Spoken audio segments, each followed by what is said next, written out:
அண்ணனையும் ஆனந்தியையும் ஜோடியா போட்டோ எடுத்தல, அந்த போட்டோவை குமரனுக்கு காமி. இல்ல பரவாயில்ல, இருக்கட்டும். ஆமா, அட பாருடா, உன் அண்ணனும் அண்ணியும் சேர்ந்து ஜோடியா எப்படி இருக்காங்கன்னு பாரு. அகிலா, அந்த போட்டோவை காமி. உன் கையில தானே இருக்கு, காமி. குமரன் பாக்க. ரொம்ப தேங்க்ஸ் குமரன். மச்சான், நீங்க புது கல்யாண மாப்பிள, நல்லா ரெஸ்ட் எடுக்கணும். அப்பதான போட்டோவுக்கு கண்ணெல்லாம் நல்லா புசு புசுன்னு இருக்கும். வாங்க வாங்க மச்சான், போய் ரெஸ்ட் எடுப்போம். மச்சான் ரெஸ்ட் எடுக்கடா. நாங்க போய் எல்லாருக்கும் சாப்பாடு ரெடி பண்றோம். அக்கா வாங்கக்கா. அகிலா நீ வாடி, காய்கறி எல்லாம் நறுக்கி கொடு. போமா, எல்லாம் நல்லபடியா நடந்து முடிஞ்சிருச்சு. நான் போய் இப்போ ரெஸ்ட் எடுக்கிறேன். வரேன் குமரா. சொல்லுங்கக்கா. குமரா, ஆனந்த் அண்ணனுக்கும் ஆனந்திக்கும் நிச்சயமானதுல உனக்கு சந்தோஷம் தானே? எனக்கா இப்படி கேக்குறீங்க?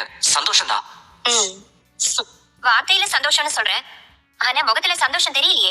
ஐயோ, அப்படிலாம் ஒண்ணும் இல்லக்கா. நீ ஆனந்திய காதலிச்ச விஷயம் எனக்கு தெரியும். உன்கிட்ட நான் ஒண்ணு மட்டும் கேக்குறேன். எந்த சூழ்நிலையிலையும் நீ ஆனந்திய விரும்பின விஷயம் ஆனந்த் அண்ணனுக்கு தெரியவே கூடாது, புரியுதா? அக்கா, நான் ஆனந்திய... எனக்கு எல்லாம் தெரியும்.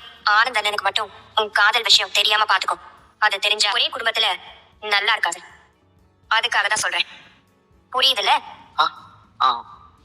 புரியுது.